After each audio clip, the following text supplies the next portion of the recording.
Hello and welcome to episode 10 of Medical Today with me, Jared Rudnam. And in our first segment, we usually talk about aging and wellness. Of course, to join us on the show, we always have Dr. Navendra Nagaswaran, who is from Global Doctors. He's joining us on a weekly basis. And we have a special guest today, Tan Sri Dr. Muhammad Ismail Merikan. He's a consultant hepatologist and internal medicine specialist from Prince Court Medical Center. But if you know this man well, you know that he's the former Director General of the Health Ministry in Malaysia. He joins us to talk about liver health. Thank you very much for taking time off, Tan Sri, to join us. They say us Indians have a very strong liver. I don't know if that's true because of our extracurricular activities, but we'll leave that for another discussion. Dr. Navin, thank you very much for joining us again. Yes. Now, with liver health, before we get into grilling Tan Sri, where do we begin with this? I think one of the first things that we want to talk about is drug-induced liver disease. And liver is a very important component as we grow older. Life expectancy in Malaysia is in the 70s, and our aging population is also increasing by 2030. So something that Tan Sri would like to comment on drug-induced liver disease. Where do we begin? Right. Well, that is a very important issue, these drug-induced liver diseases, because as you grow older, the liver decreases in volume and also in blood flow. And so most of the older population, they are prone to drug-induced liver diseases. So what I'm trying to say is, a lot of us do take drugs or supplements at our whims and fancies. Or sometimes we go to the supermarket, somebody tells us this is good for you, take it. So my caution to our people in Malaysia is to be very careful about what they consume, because the liver is like a factory. So everything that you take goes to the liver.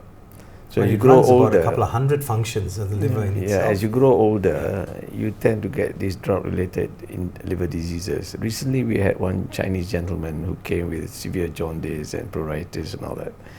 And of course, most of them do not tell us what they have consumed for fear of reprisal, if you know what I mean.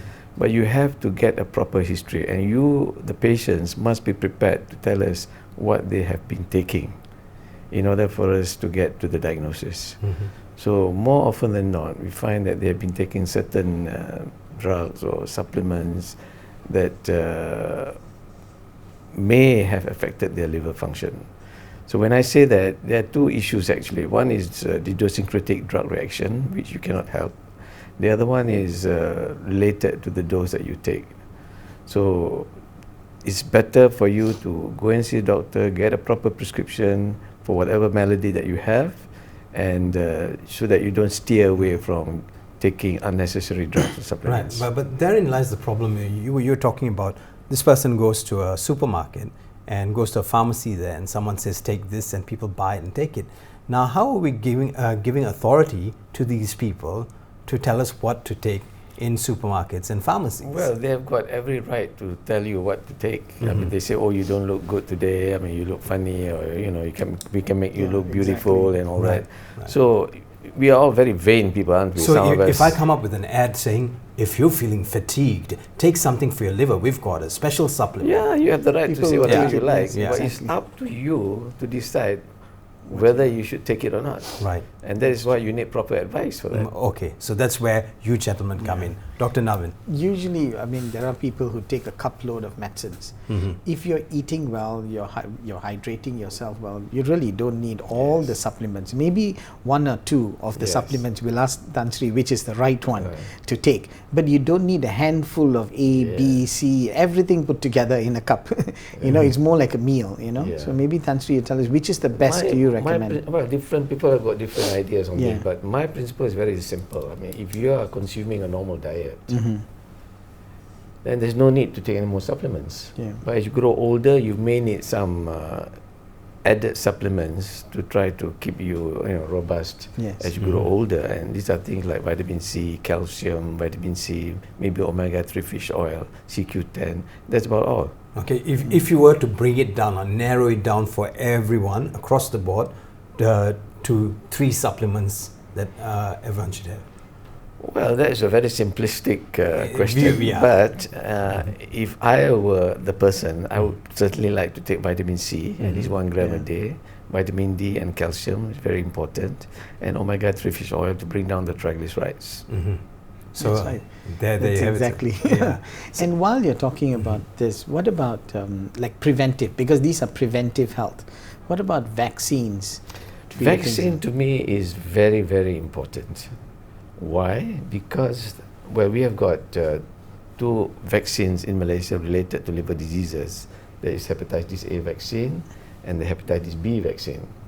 Now, hepatitis A vaccine is important because if you do not have the antibodies, and say you're an elderly and you get inflicted with hepatitis A, the risk of you getting severe complications from the hepatitis A can be quite devastating.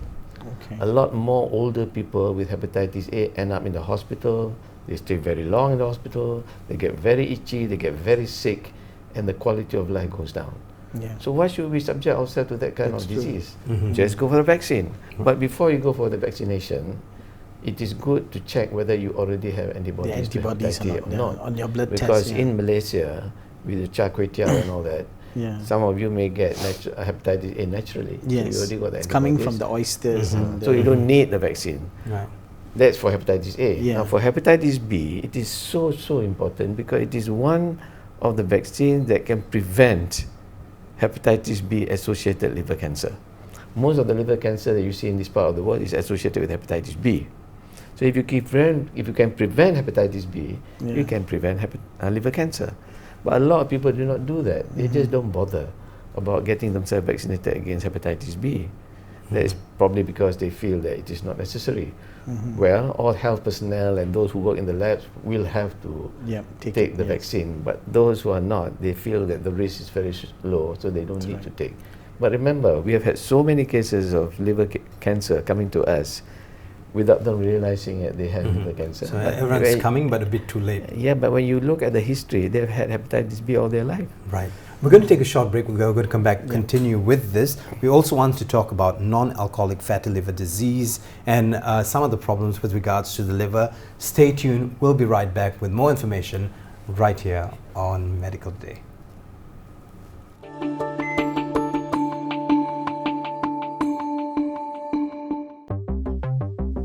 I have a vision correction number, but I'm more than a number. When I'm not enjoying my little sunshine, I'm enjoying my city's modern architecture. My Astro lenses go beyond my correction. Their Creasel technology shields my eyes from reflections, scratches and smudges for optimal clarity. I'm more than a number. I'm a crystal clear catcher of the perfect image. See more, do more. Essilor. Ask your eye care expert for advice.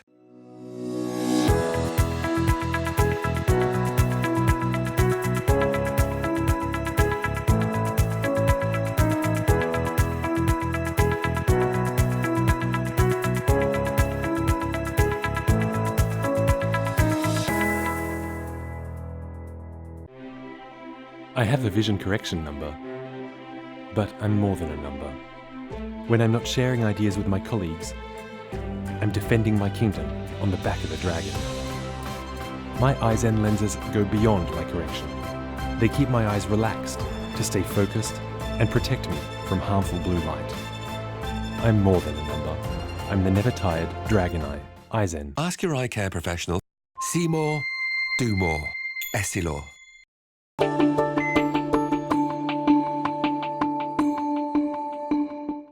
Hello and welcome back to Medical Day. We're currently discussing aging and liver health. We're joined by Tan Sri Dr. Muhammad Ismail Merikan and our usual suspect, Dr. Navindra Nageswaran. Dr. Navin, you were about to move into fatty liver disease. Yeah. Fatty liver is something that we regularly see in the primary care perspective.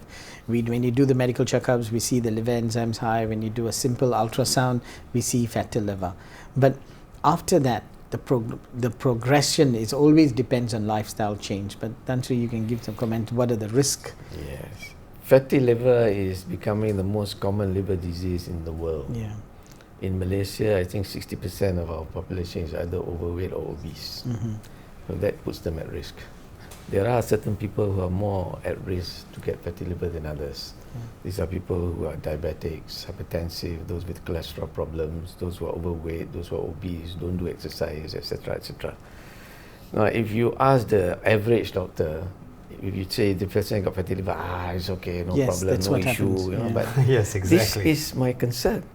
Because with fatty liver, you do have to go for another test, which is called a fibroscan.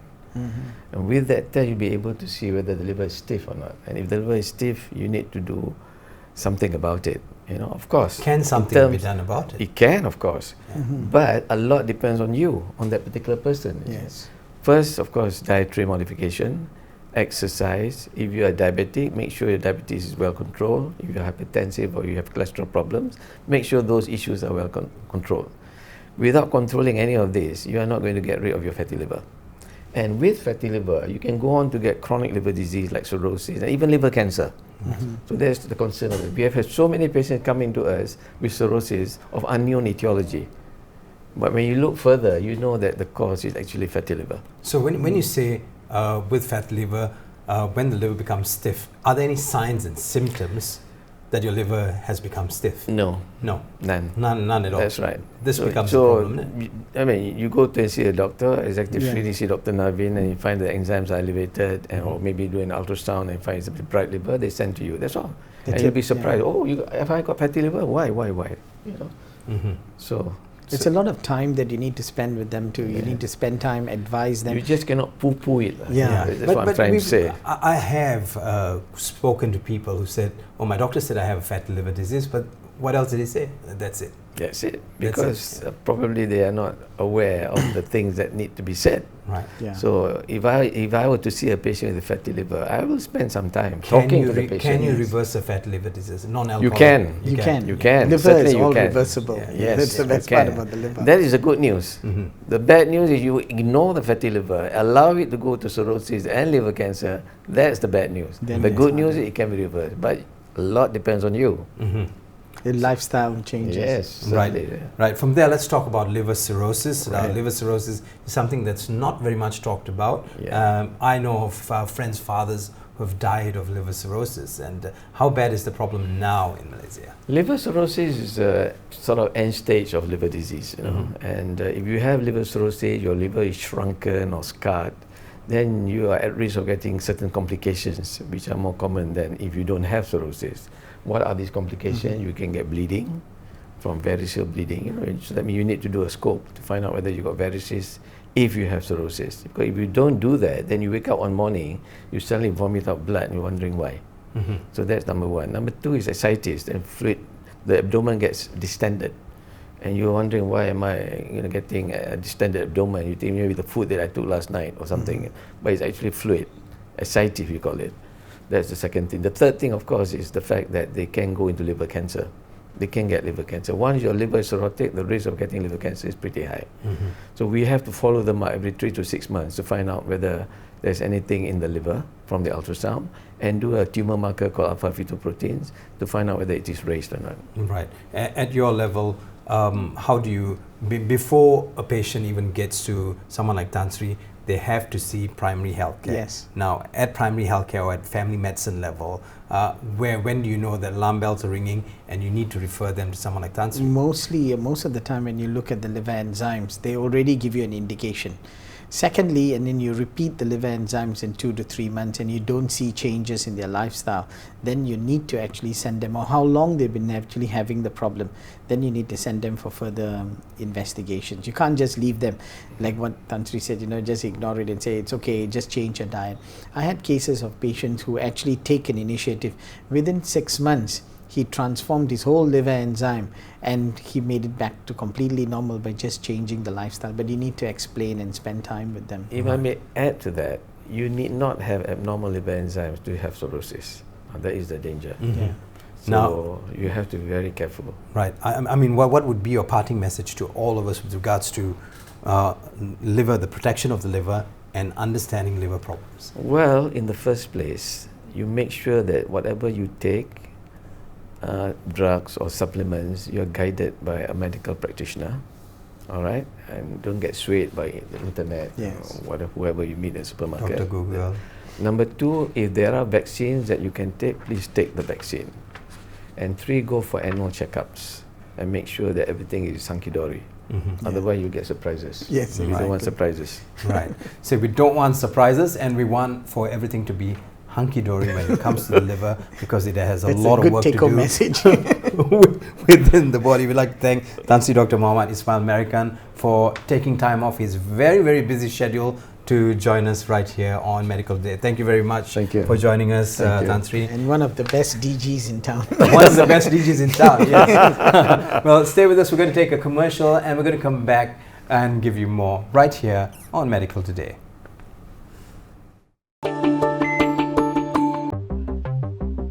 I have a vision correction number, but I'm more than a number. When I'm not teaching courses, I'm taking steeper grades and tight corners.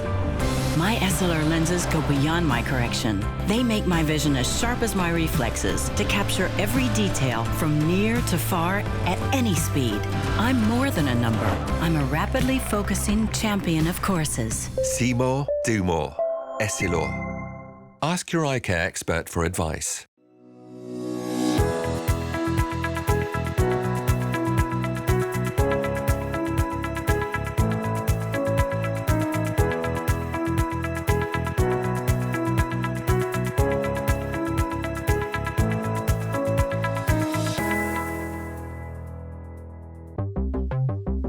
I have a vision correction number, but I'm more than a number. When I'm not enjoying my little sunshine, I'm enjoying my city's modern architecture. My Astro lenses go beyond my correction. Their creasel technology shields my eyes from reflections, scratches and smudges for optimal clarity. I'm more than a number. I'm a crystal clear catcher of the perfect image. See more, do more. Essilor. Ask your eye care expert for advice.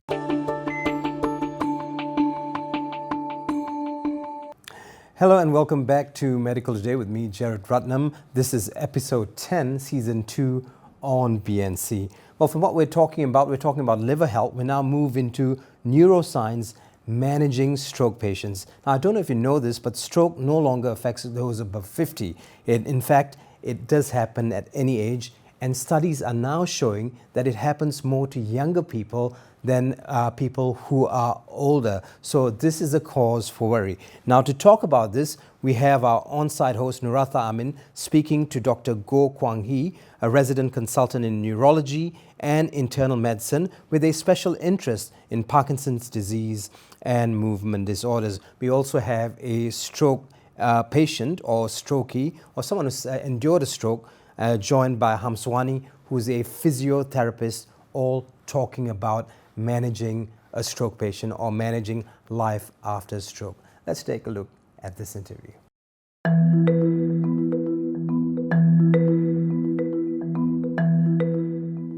Hello, Dr. Goh. Thank you for joining us on Medical Today. So now we're going to talk about stroke, the prevention and physiotherapy. But first of all, what is stroke? Stroke basically is a medical emergency in which poor blood flow to the brain, resulting in cell death. Stroke can be divided into two types. One will be ischemic stroke, the other type is hemorrhagic stroke. Ischemic stroke occurs basically lack of blood flow to the brain, resulting in cell death, while hemorrhagic stroke occurs because of bleeding inside the brain. So at what age does it occur? Well, stroke can occur at any age, as young as children, and the older you are, the higher the risk of getting a stroke. The risk of getting a stroke more than doubles for a decade after the age of 55. So what are the risk factors for stroke? The risk factor can be divided into modifiable risk factor and non-modifiable risk factor. Something that you can't modify is your age. The older you are, the higher the risk of getting a stroke. For those with a family history of stroke, the risk to getting a stroke also will be higher. For modifiable, that what we can change will be your diabetes, high blood pressure, cholesterol, lifestyle like smoking, heavy alcohol consumption, sedentary lifestyle, and for those patients with heart problem, irregular heart rhythm, what we call atrial fibrillation, the risk of getting a stroke will be higher compared to those without. All right, so who are prone to this, men or women? Well, the incidence of stroke is higher in men from the age up to 74.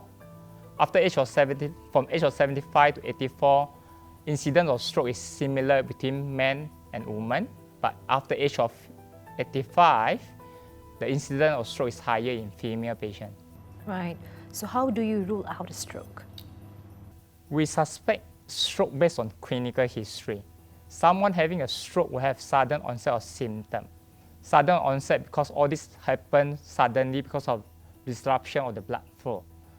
So a stroke patient will have sudden onset of either numbness or weakness in their face, their arms, their legs, usually in one side of their body. They can have problem in terms of talking, either understanding the language or having difficulty in expressing themselves. They will have difficulty in balance, meaning they can't walk well, they feel unsteady. They can have problem with their vision, either in one or both eyes. And they can have severe headache, usually in hemorrhagic stroke. From the symptom itself, we can't differentiate whether it's hemorrhagic or ischemic stroke. So after I take a history, the treating doctor will examine the patient, and then they will follow by a scan, either a CT scan of the brain, and usually will be adequate. For a small stroke or stroke involving what we call a brainstem area, MRI scan of the brain will be better. All right, so the early recognitions of signs of a stroke is important, yes, doctor? It's definitely important in the sense that early treatment of the stroke will help to reduce the disability and can save life. So as there's so many symptoms of stroke, in order for public to pick up stroke easier, we come up with the FAST, the FAST, as acronym for mnemonic to pick up stroke and increase the responsiveness of stroke. Whereby the FAST, F stands for face, we ask the patient to smile and then see any drooping of their one side of their mouth or their face can't move well. Ask them to lift up both of their arms to see any weakness on one side of their arm. And the S stands for, A just stands for arm, S stands for speech. Talk to them whether they have any problem in speaking or understanding. And the last T stands for time. Time to call for ambulance so that they can send to the nearest hospital. For ischemic stroke, we need to give the treatment as early as possible to ensure a better outcome. There are medication we call Artiplase, or what can be simplified as clot busting medication, whereby it will resolve the clot inside the blood vessel, and hence it will improve the blood flow to the brain. The earlier you give the medication, the better the outcome. So it needs to be given, ideally, it must be given within first 4.5 hours from onset of stroke. By doing so, there's 30% more likelihood have functional independence for the stroke survivor. And every 1 minute loss, you will lose 10 million of brain cells, meaning without treatment. So the longer you wait not getting a treatment, the survivor, the outcome will be poorer, the more disability.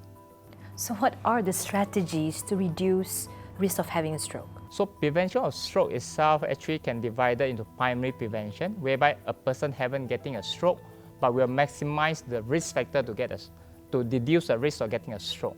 For example, they have to control their blood pressure, control their sugar, control their cholesterol, and having a healthy lifestyle, including exercise, about 3 to 5 times in the week, each time for about 20 to 30 minutes. Stop smoking, stop heavy alcohol consumption. For those who have already a stroke, they have to make sure all this primary strategy was being taken care of. On top of that, they have to make sure they take a blood thinner medication. It can be either antiplatelet medication, the usual one will be aspirin, or anticoagulation for those with an abnormal, irregular heart rhythm, which will be either warfarin or some other medication. And for all the ischemic stroke patients, I will encourage them to take the medication called statin. That's a cholesterol lowering medication, regardless their cholesterol, whether it's normal or it's high. Right. So doctor, is stroke a disability? Well, stroke can cause disability and in fact can cause death. So, but if you get the treatment earlier, on time, as I say, it's 4.5 hours, the golden period, the chances to be recovered will be better. The earlier from the onset of the stroke to the onset to the time we give the medication, if you're given within first 90 minutes from the onset of stroke, the chances of getting recovered up to normal or near normal is very high. In fact, for those patients we given treatment earlier, first 90 minutes, I treat about 4 or 5 patients that I treat, one will get to normal or near normal. The later you are, the chances will be lower. Right. So can you share with us the behavioral changes after a stroke? Yeah, because our behavior and emotion actually is controlled by the brain. So any brain damage, they can cause behavioral changes to the patient. It can cause memory problem as well. Some patients after multiple stroke, their memory will getting worse. And because of the disability from the stroke, after a stroke, some of the patient doesn't recover that well. They will have a lot of trouble in the sense that they will feel stressed, they feel hopeless in the sense that they become a burden to the family. So there are a lot of worry and a lot of financial burden on top. So some of the patients might go into depression. Okay, so does stroke rehabilitation play an important role for recuperating? Sure. Stroke rehab is definitely important in the sense to help the stroke survivor to live as independently as possible by adjusting their disability. Earlier the treatment, of course, better the outcome. For those who haven't received the treatment, of course, they might have some disability, but which will improve if they have an early rehabilitation. So the stroke survivor might require a speech therapist because some of the stroke patients, after a stroke, they have difficulty in understanding or talking. So the speech therapist will help them in terms of talking and communicating. Stroke survivor also will need a physiotherapist, which will help them to build up their strength, their movement, their coordination, and their balance. Some of the patient stroke survivor also will require occupational therapists. What can occupational therapists do is to help them to learn the skill for activity or daily living, which including simple things, dressing, eating, so they can modify certain equipment to help them to cope better despite their disability. Some patients also might need a counselor or psychiatrist input in the sense that for those with depression, so you need to be emotionally supported and treated.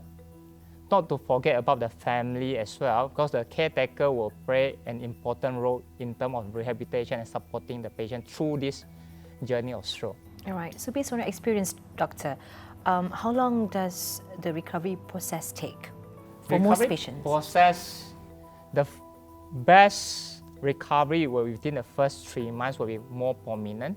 So the earlier you get the rehab, so the first 3 months after the onset of stroke will be better. They might still, after the first 3 months, they might still recover, but the rate of recovery might be a bit slower.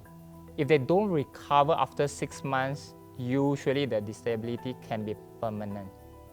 And it's also depending on the patient itself. Yes. How they actually... So that's why we need to support them through, Yes. have to make sure they go for physio and doing the exercise, control all the risk factors so that they don't get another stroke. Okay. So what would you suggest for the food intake and what would you recommend for the diet? So generally, healthy diet will be important in the sense that we have to increase the intake of vegetable, intake of fruits as well and high fiber diet.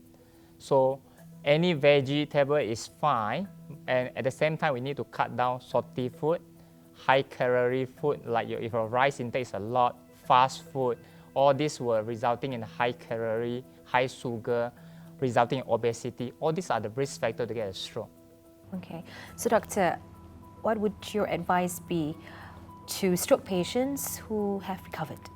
Before we advise a stroke patient, I think the more important things is to prevent yourself from getting a stroke. Right. So in terms of preventing yourself getting a stroke, you need a healthy lifestyle. Stop smoking right now, stop heavy alcohol, make sure diabetes, cholesterol, sugar, all well controlled, blood pressure control. As for the stroke patient survivor itself, they have to go for physiotherapies, go for exercise, make sure they take the medication as instructed by the doctor, achieve the target of the blood pressure, target of the cholesterol, target of the sugar, make sure that they come to the follow-up as advised. All right. Okay, thank you, Dr. Goh, All right. for joining us on Medical Sure. Today. Good inputs that you have shared with our viewers. Right.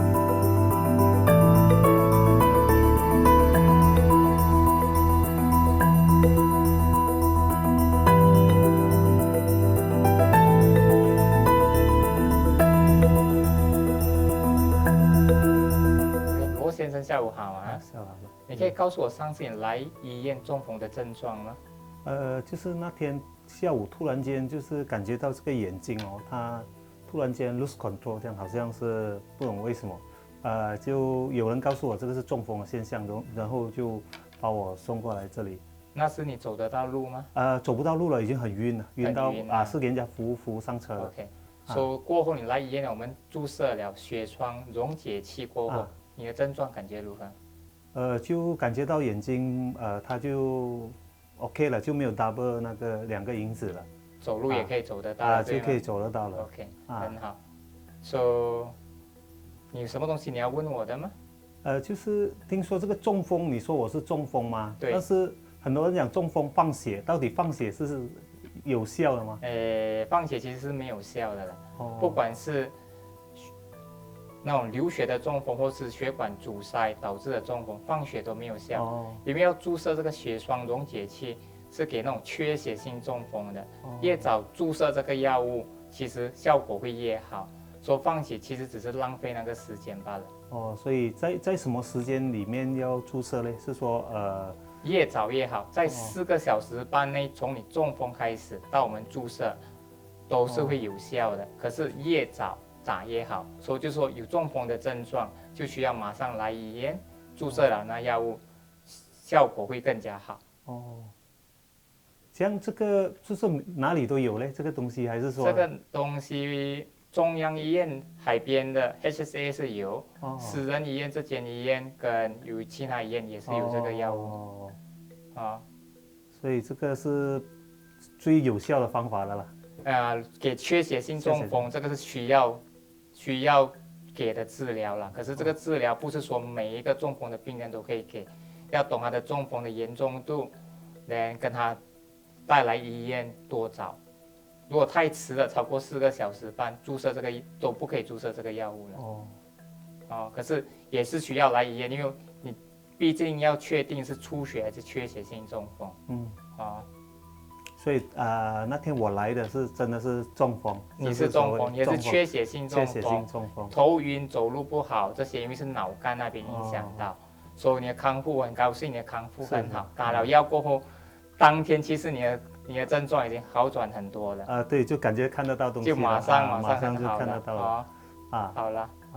谢谢医生。OK， 谢谢。好。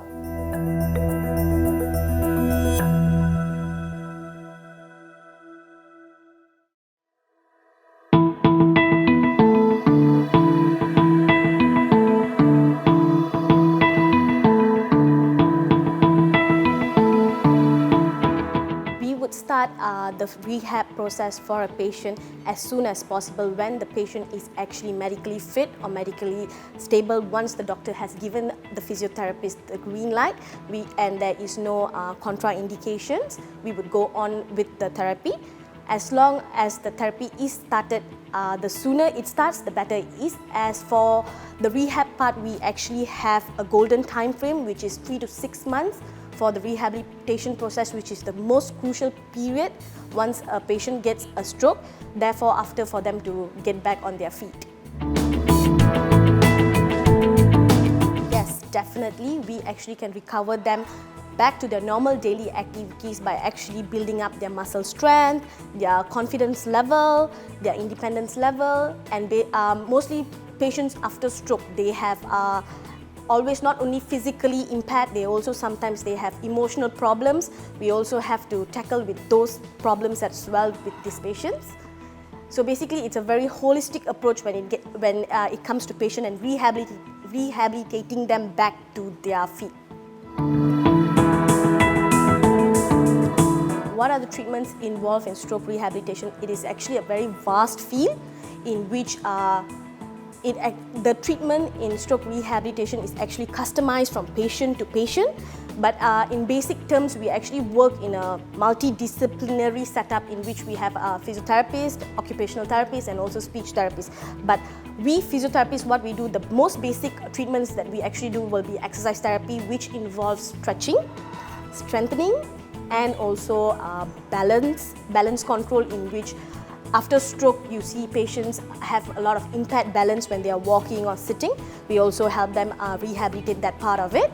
And then we have something called electrical stimulation, electrotherapy actually, in which we actually use a device which is called EMS, electrical muscle stimulation, which helps re-educate the muscles. Lastly, most importantly, it's patient education and also carer re-education, in where we actually teach them life after stroke, what happens after stroke.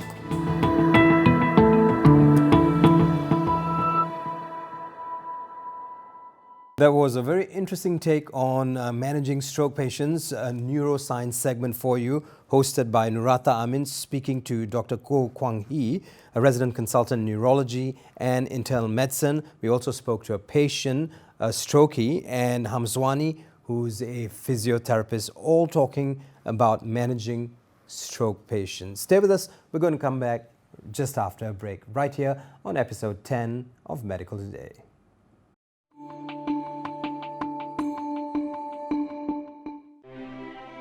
I have a vision correction number, but I'm more than a number. When I'm not sharing ideas with my colleagues, I'm defending my kingdom on the back of a dragon. My Eyezen lenses go beyond my correction. They keep my eyes relaxed to stay focused and protect me from harmful blue light. I'm more than a number. I'm the never-tired Dragon Eye, Eyezen. Ask your eye care professional. See more, do more. Essilor.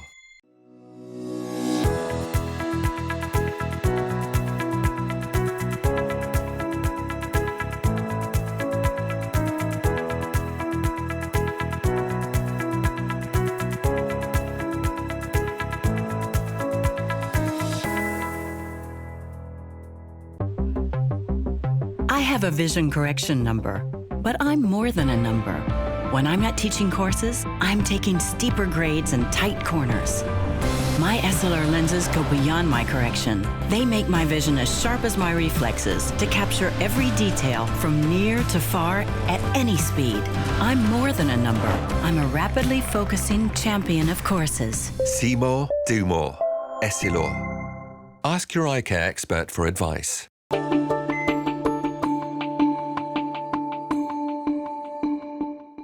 Welcome back to segment 4 of Medical Today, right here on episode 10, season 2 of course, Medical Today. Now, in our last segment, we usually bring you a video, and this video is put together by Makota Medical Center in Malacca. And as always, if there's a situation of emergency, please call 999 first. Today's videos in Accidents and Incidents delves into wound dressing. Let's take a look at this video.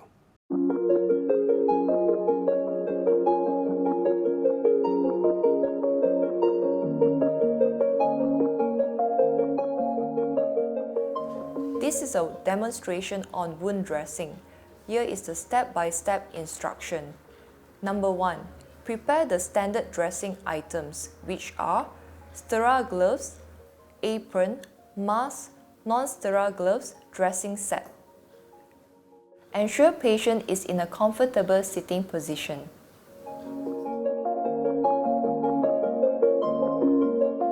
Wear apron, mask, and latex gloves to remove patient's wound dressing. Perform hand hygiene.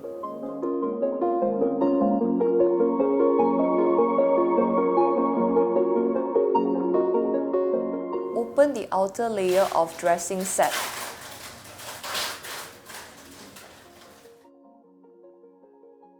Perform hand hygiene again.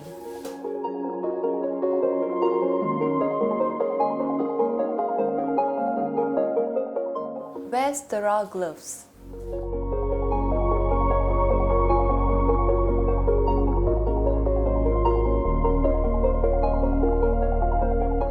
Perform dressing. Use correct aseptic technique while doing the dressing.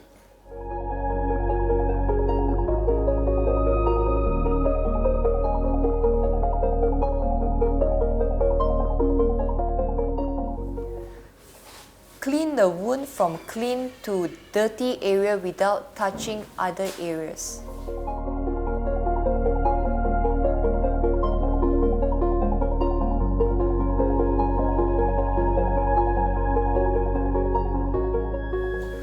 Discard all used dressing items, then remove gloves and masks.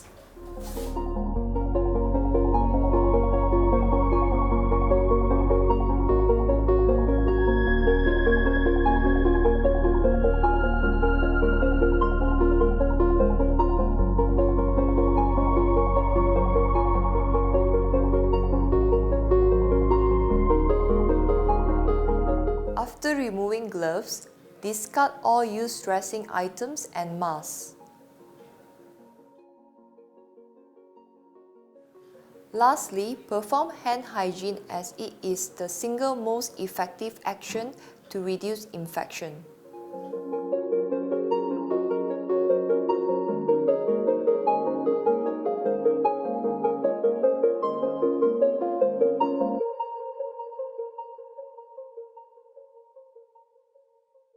That was a very interesting video on accidents and incidents, something we bring you on a weekly basis, brought to you by Makota Medical Center in Malacca. But in any case, if you do have a first aid situation or an emergency situation, you have to dial 999 first. On that note, if you do have any questions for us, do send us an email. Send it to ask@medicaltoday.my, and we'll be more than happy to answer your question, or to get subject matter experts or doctors to come interview or talk about anything you'd like us to talk about.